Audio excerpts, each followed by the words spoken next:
Sir, you match the description of a robbery suspect. I need you to step away from the chair. You're under arrest. I'm paralyzed. Step away. Officer, I'm paralyzed. I'm in a wheelchair. How am I supposed to rob anybody? People fake this stuff all the time. Fake? Look at me. I can't move my legs. You really saying this right now? Hey, I told you I'm paralyzed.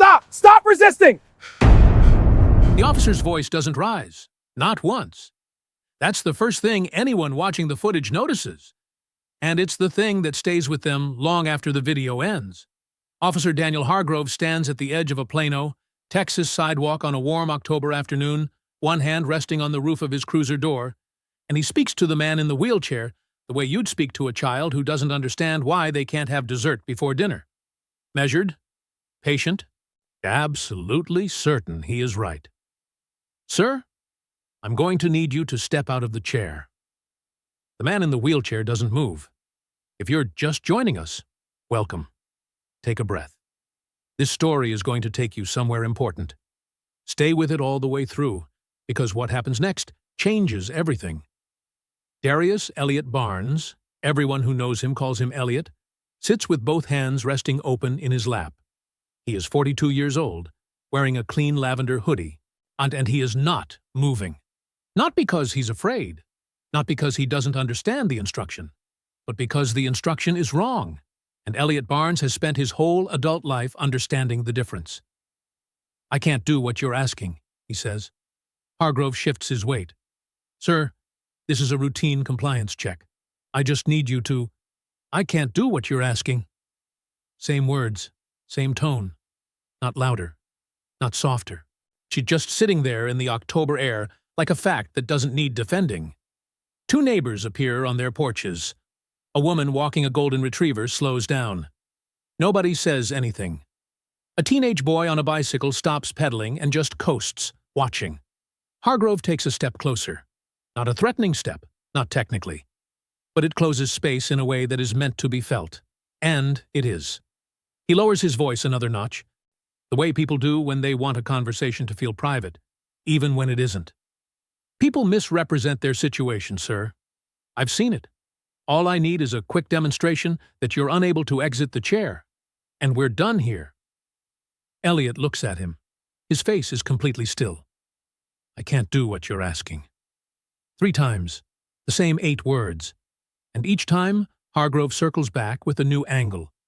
A different framing. A gentler tone. A slightly more urgent justification. As every sentence he speaks tightens the space around Elliott like a room with no windows. No yelling, no threats, just the slow, methodical narrowing of options, dressed up as procedure. There is a body cam on Hargrove's chest. There is also a small camera mounted to the left armrest of Elliott's wheelchair. It has been running since before the cruiser pulled up. Both lenses record everything. Hargrove reaches for his citation pad. He writes. He tears the page free. He holds it out. Elliott takes it. It folds it once. Places it in the side pocket of his chair without looking at it. The cruiser pulls away. The street goes quiet. What happened next never trended.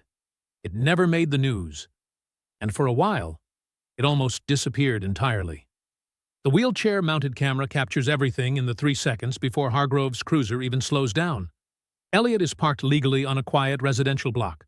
Registration current, insurance active. No outstanding anything. And he's checking his phone. A quick scan of messages after a 2-hour mediation session that ended well. A landlord and an elderly tenant shook hands today. A man who hadn't slept right in 4 months because of a lease dispute is going home with a revised agreement and his dignity intact. That is what Darius Elliott Barnes does for a living. He is a certified community mediator with the Plano Neighborhood Resolution Center. Volunteer basis. 4 years of active service. 3 to 4 sessions a week. HOA disagreements that turned into Cold Wars. Landlord-tenant standoffs. Youth altercations that started online and moved into the streets. Elliott walks into rooms, rolls into rooms, full of people who have decided they are enemies, and he stays there, patient and unflappable, until they forget why they were so certain. People who know him well all tend to reach for the same word, patient, not passive, not a pushover. Be patient the way a surgeon is steady, trained into it, earned across years, something that looks effortless only because of how hard it was built. He grew up 3 neighborhoods from the street where Hargrove would stop him. He knows this part of Plano, the way you only know a place you've loved for a long time. The shortcuts, the gas station on the corner that still charges 2019 prices, the intersection where the traffic light runs 12 seconds longer than it should on the north cycle. For 11 years ago, his motorcycle hydroplaned on a wet stretch of Highway 75 during a rainstorm. He has one clear memory of the moment before impact. Not fear, just a strange, suspended stillness, like the world pressing pause to let him understand what was coming. He woke up in a rehabilitation center with no feeling below his waist and a legal aid volunteer sitting beside his bed, explaining his rights. Elliot paid attention. He has been paying attention ever since. To policy documents. To the fine print of the Americans with Disabilities Act. To the specific statutes that govern what a law enforcement officer can and cannot demand from a person with a documented disability in the state of Texas. Not because he expected trouble, because knowledge is the one thing a person can carry that nobody can take off them on a sidewalk. He had never been arrested, never been cited. In 42 years, not a single formal complaint filed against him or by him. But he carried his wheelchair-mounted recorder out of habit, the same way some people wear a seatbelt even for a 5-minute drive. A friend had described a confusing encounter with building security the previous year. Elliot had ordered the camera the following week. He clicked it on automatically before every session, the way a pilot runs a pre-flight check before a route they've flown 100 times. He was 6 minutes from driving home when the cruiser slowed. He noticed it immediately. But he sat up straighter. Not out of fear, but out of the particular kind of attention a man develops when he has learned that the world sometimes requires him to be the most prepared person in any given situation. He checked that the recorder was running. It was. The cruiser window came down, Hargrove's face appeared, and the first thing Elliot registered, before the voice, before the words, was the expression. Not hostility, not contempt. Something closer to certainty. The look of a man who has already decided what he is looking at before he has asked a single question. The officer didn't see a mediator. He saw something else entirely. If this story is making you feel something right now, stay with it. Like, drop a comment and tell someone what they're missing. The next chapter is where the system shows its hand. Nobody builds a problem like this overnight. Officer Daniel Hargrove had been on the Plano Police Department for 7 years. 7 years of shift reports, patrol rotations, and performance reviews that described him using the same bland, acceptable language. Satisfactory. Meets expectations. No significant concerns noted. On paper, he was unremarkable. In practice, he had left 2 trails. The first one started 4 years earlier. A black driver named Cornelius Okafor was pulled over on a Wednesday evening for a lane change without signaling. Okafor had a visible hand tremor, a documented neurological condition he carried paperwork for in his glove compartment. During the stop, Hargrove asked him to exit the vehicle and walk a straight line. Okafor stated his condition clearly. He handed over the documentation. Hargrove asked him to walk the line anyway. A blood test came back clean. Okafor filed a complaint. The internal review classified it as a communication issue. A note was added to Hargrove's file, stating he had been reminded of department guidelines. The file was closed. The second trail started 2 years after that.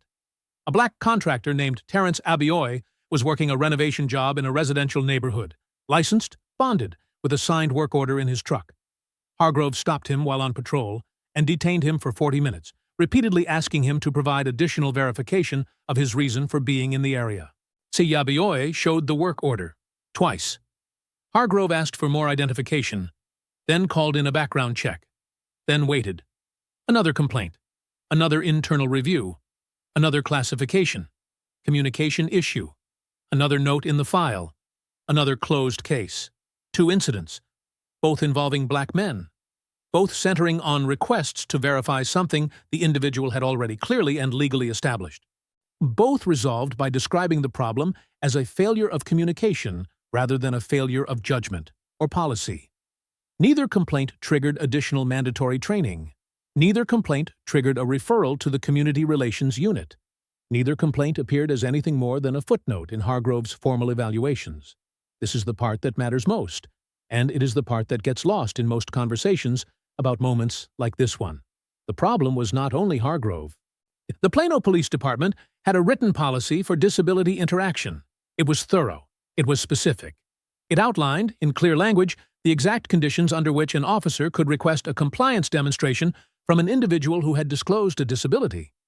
That policy had last been the subject of mandatory refresher training 4 years prior. 4 years. In those 4 years, the department had hired 43 new officers, had promoted 11, had logged a 22% increase in calls involving residents with documented disabilities, and had not once activated the compliance audit that was supposed to, by its own policy, trigger a mandatory training refresher every 18 months. The audit mechanism existed. The training materials existed. The scheduling system existed. Every single piece of the machinery was in place. Nobody had turned the key. Not out of malice, not out of some organized decision to let things slide. Out of the slow, accumulating drift that happens inside any institution when the urgent keeps crowding out the important, and the important keeps getting marked pending until the word stops meaning anything at all. So when Hargrove pulled up beside Elliot Barnes on that October afternoon, he was not operating as a lone bad actor working outside the system. And he was operating as a product of a system that had not maintained itself, a system that had created space for his behavior to exist by never forcing him to examine it. Elliot knew none of this standing on that sidewalk. He only knew what the citation said, what the statute said, and what the body cam, both cameras, had recorded. He also knew that a charge this thin, from a pattern this consistent, rarely survived contact with a person who refused to let it go quietly. This stop wasn't loud. And it wasn't violent, it was procedural, and that's exactly what made it so dangerous. It begins with a license check, standard.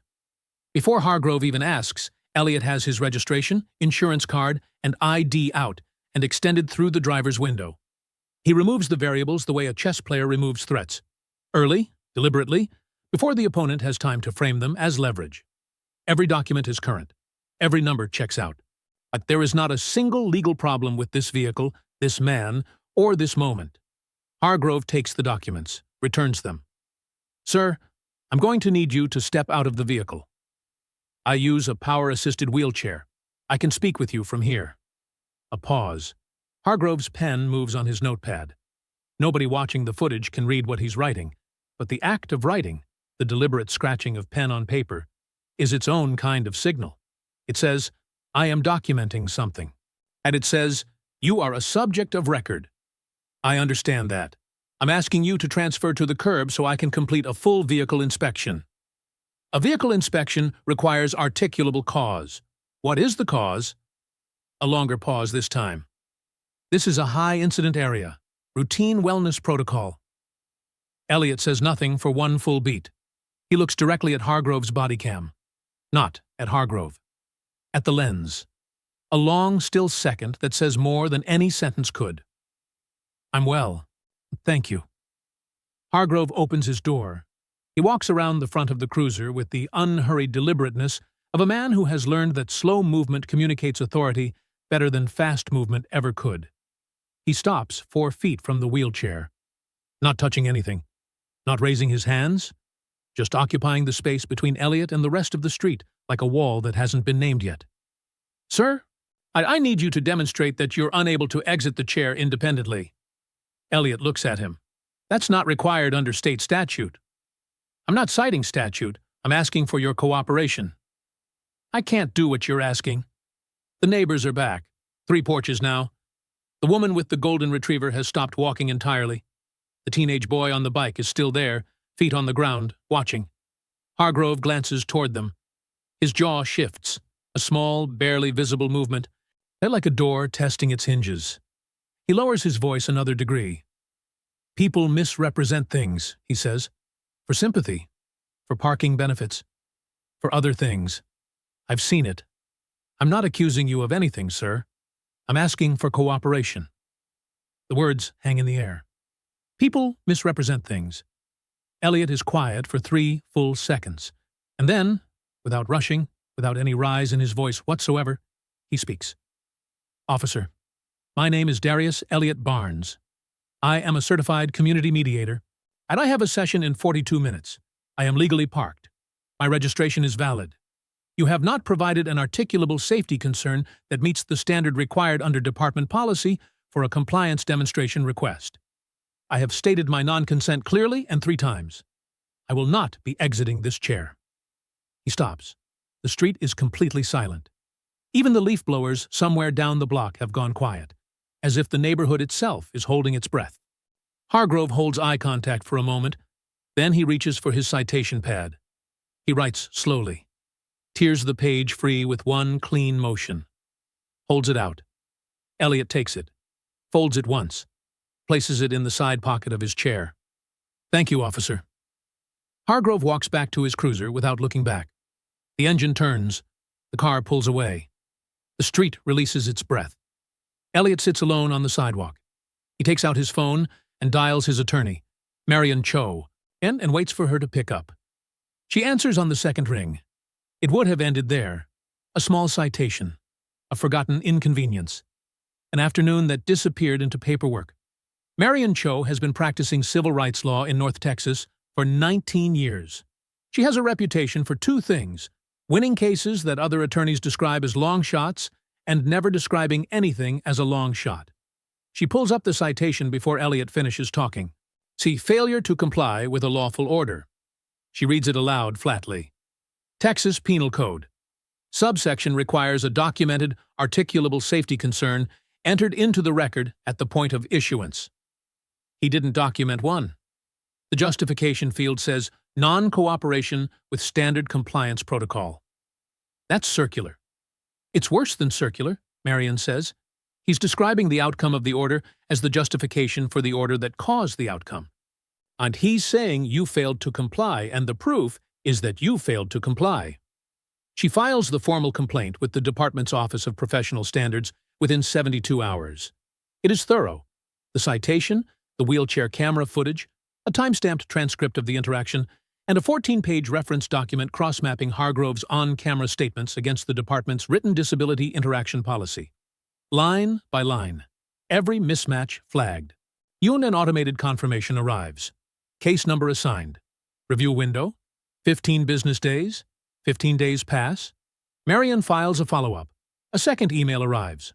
Polite, automated, indistinguishable from the first, except for the date. Review extension granted due to current caseload volume. 10 additional business days. The bodycam footage request is logged as pending. The audit request for Hargrove's prior complaint history is marked. Under review.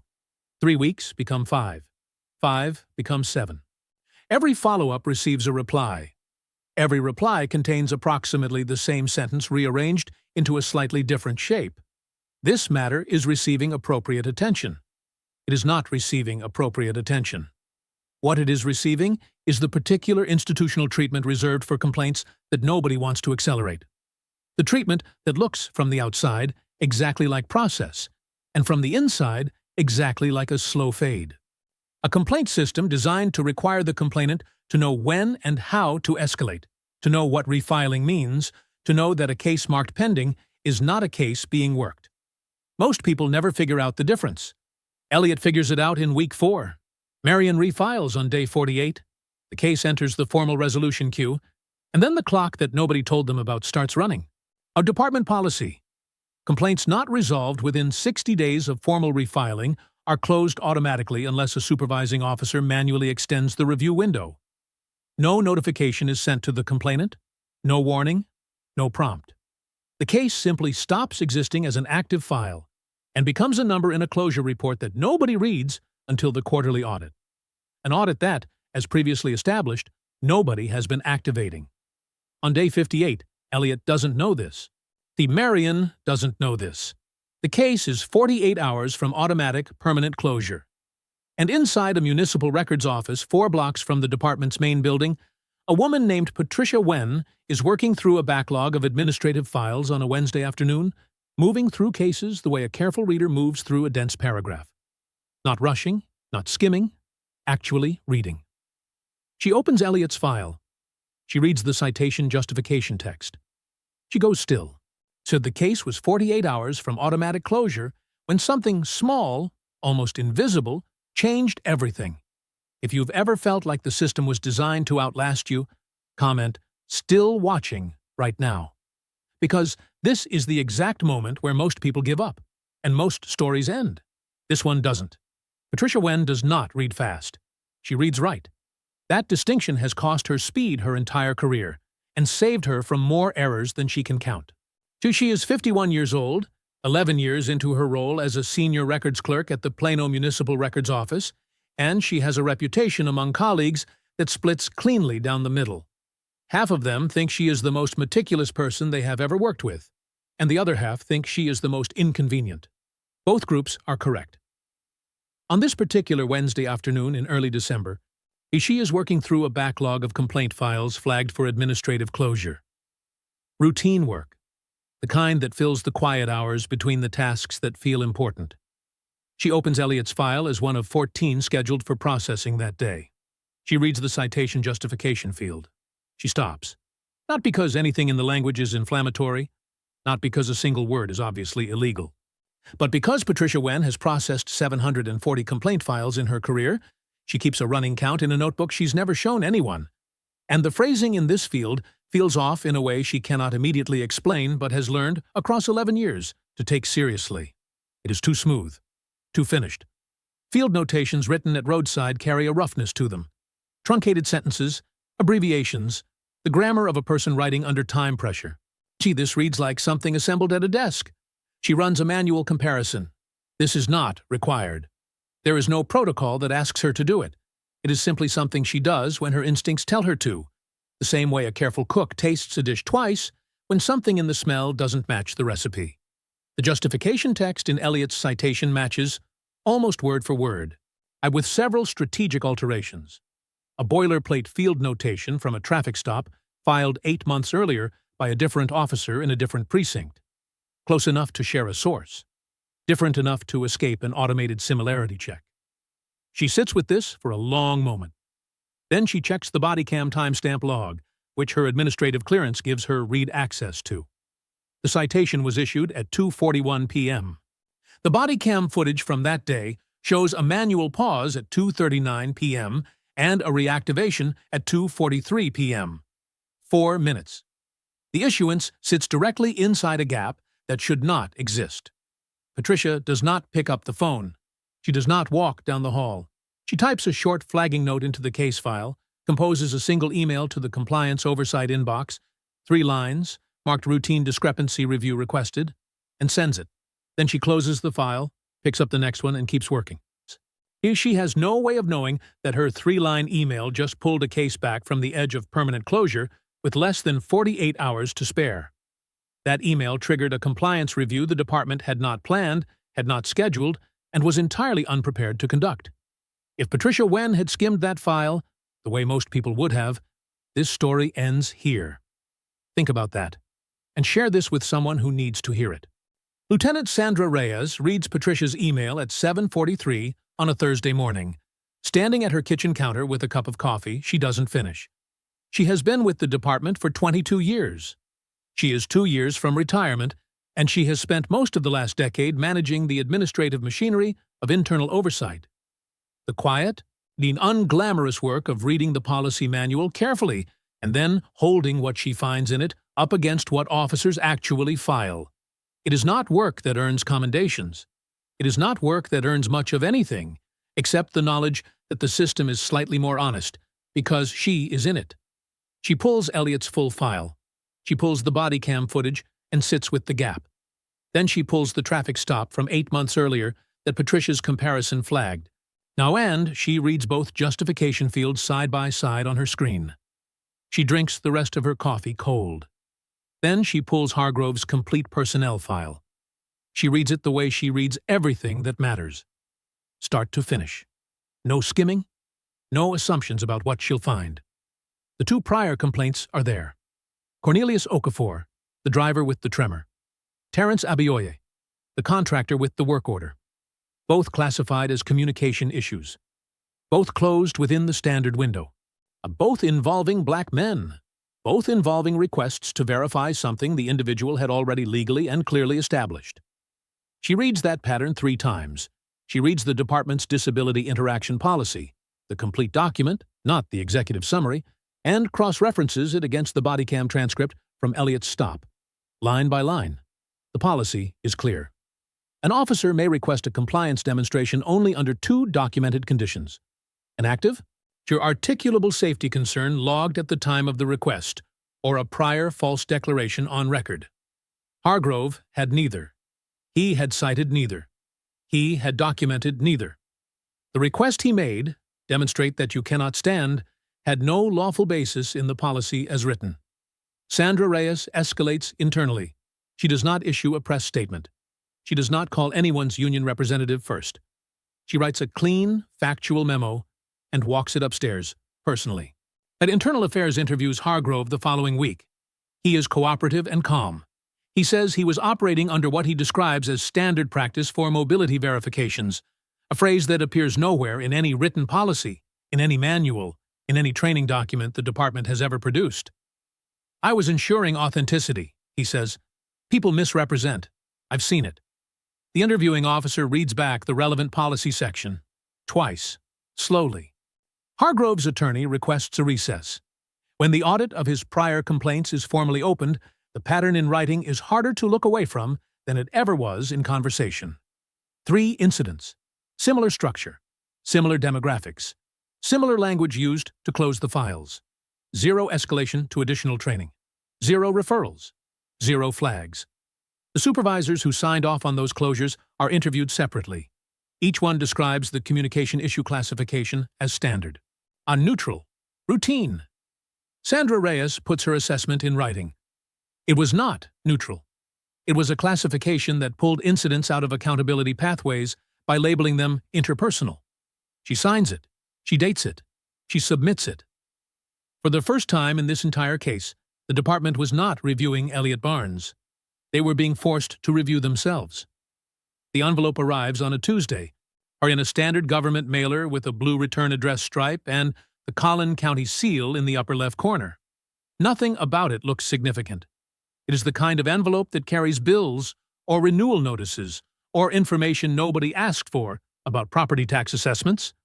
Elliot nearly sets it on the stack of medical billing correspondence on his kitchen counter without opening it. He doesn't. There's something about the weight of it, just slightly heavier than it should be, makes him stop. He positions himself beside the window that looks out over the backyard. The oak tree his father planted in 1989 is out there, wide and bare in the February cold, doing what it has always done, standing without explanation. He opens the envelope. He reads the first page slowly, the way he reads everything that matters. The citation has been voided, not dismissed, not reduced.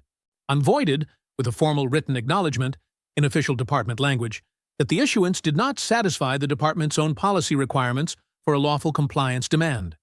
The language is careful and lawyered and constructed to be precise without being inflammatory.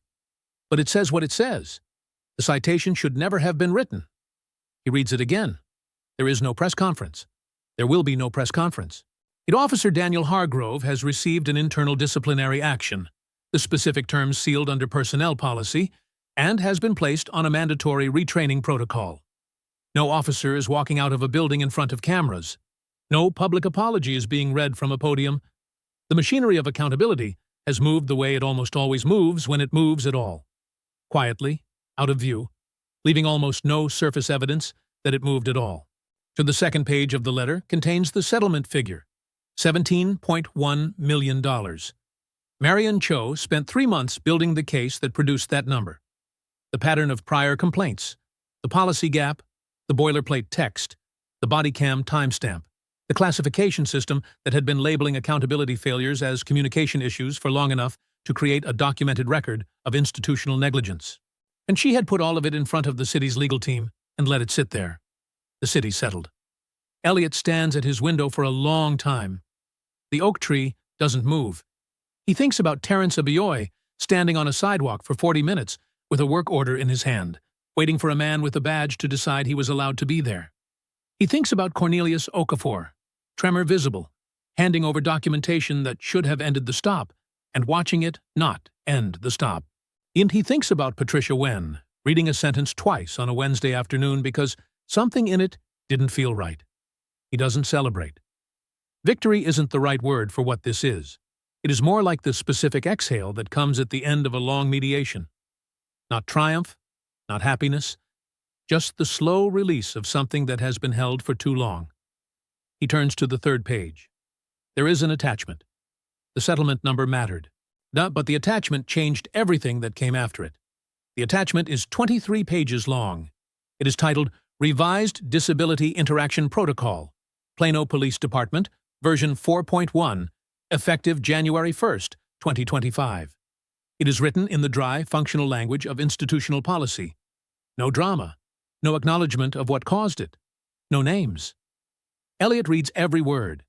He reads with a pencil, and the way he was taught to read anything that will govern how a system treats people who cannot afford to misunderstand it.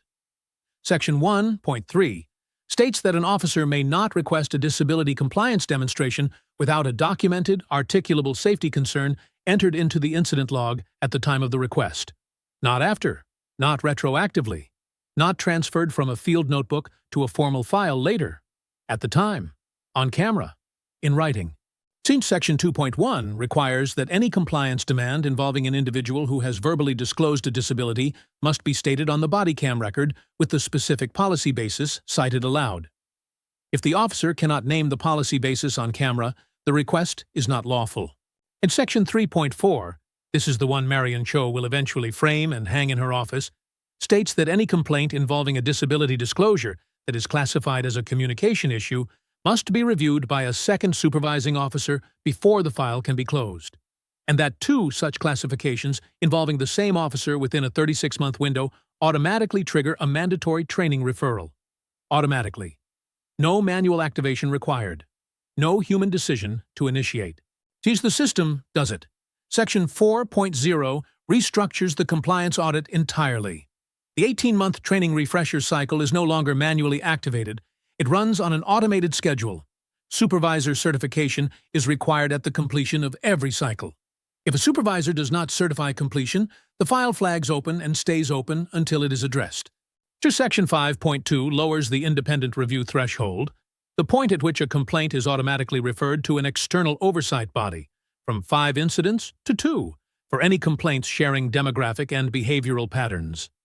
Elliot sets the pencil down. He looks out the window at the oak tree. February light. Bare branches against a gray sky. Everything still, the way things get before they begin again. 3 years after the protocol goes into effect, Chatters, the Plano Police Department publishes its annual Community Relations Report. It is a dense document, formatted in 8-point font, released on a Friday afternoon, which is when institutions release things they are not trying to publicize. On page 14, buried inside a statistical outcomes table with no accompanying headline, are 3 numbers. A 41% decrease in disability-related complaints. A 28% improvement in average complaint response time. A 6-point increase in community trust scores among residents with documented disabilities, measured against the 2023 baseline survey. No elected official gives a speech about these numbers. No cable news segment runs them. The officers who went through the revised training do not hold a press conference. The clerk who flagged a sentence in a backlogged file retires the following spring and spends her first summer of freedom growing tomatoes in her backyard and not thinking about work. But the contractor, Terrence Abioy, never learns that his complaint file was part of the pattern that made the pattern visible. He goes on working, licensing new projects, driving through neighborhoods where he is legally allowed to be. The driver, Cornelius Okafor, never learns that a revised policy now requires the kind of documentation that would have protected him. He still carries his medical paperwork in his glove compartment. Old habit. It runs deeper than reform. The changes are structural. They're quiet. The kind of reform that doesn't depend on goodwill or public pressure to function, because it has been built into the system the way a circuit breaker is built into a wall, invisible until the moment it is needed, and then exactly where it has to be. Most people never knew this happened. Most people never knew it almost didn't. Go back to the footage. Watch it knowing what you know now. The lavender hoodie, the October blue sky, the cruiser engine idling low, Hargrove's voice, even not professional, patient in that particular way, that patience becomes pressure when it's the only tool a person reaches for. I can't do what you're asking. You understand now what those words cost. Not in blood, not in the kind of drama that makes it onto a 60-second clip, but in the specific, grinding weight of being clear and being doubted anyway, of knowing the statute and being required to say it out loud, calmly, to a man who has already decided it doesn't apply, of having to be the most composed, most prepared, most legally fluent person on that street on a Thursday afternoon when all Darius Elliott Barnes wanted to do was drive home. There is no viral courtroom moment in this story. There is no officer walking out of a building in handcuffs. There is no tearful apology at a podium. There is no single frame that gets screenshotted and shared 10 million times. The justice in this story does not look like the justice people are trained to recognize, which is exactly why most stories like this one never get told the whole way through. What there is: a voided citation, a settlement letter in a plain envelope, a 23-page policy document circulated internally to a department that most of its own city will never hear about, a clerk who read something twice on a Wednesday afternoon and sent a 3-line email because something felt off, a contractor who doesn't know he was part of the case that changed the policy, to a driver whose tremor didn't stop a bad stop, but whose complaint helped build the record that eventually did, and a man named Darius Elliott Barnes, who still mediates 3 sessions a week, still parks on that street sometimes on the way back from downtown, still clicks his camera on out of habit before every session. Not because he is afraid, but because he decided a long time ago that the best protection a person can carry is documentation and the willingness to stand behind it. He does not describe himself as an activist. He describes himself as someone who was paying attention, who had prepared, and who happened to have a camera running. Delayed justice doesn't trend. It doesn't feel cinematic. It arrives in envelopes and policy memos and automated audit cycles and quiet numbers buried on page 14 of a report nobody reads on a Friday afternoon. It looks, from the outside, like nothing happened. But something happened. Something changed. See, and the next person who rolls up to a stop on a Plano street, the next person who says, "I can't do what you're asking," is going to meet an officer who was trained, in part, because of what one man refused to say yes to on a warm October afternoon when nobody was watching. Except both cameras. Both cameras were always watching. Delayed justice doesn't feel satisfying, but it's the only kind that actually rewrites the rules. If this story moved you, subscribe and share it. Right now. Someone in your circle needs to hear this today. And if you believe quiet accountability matters just as much as viral outrage, drop a comment and tell us why this story stayed with you.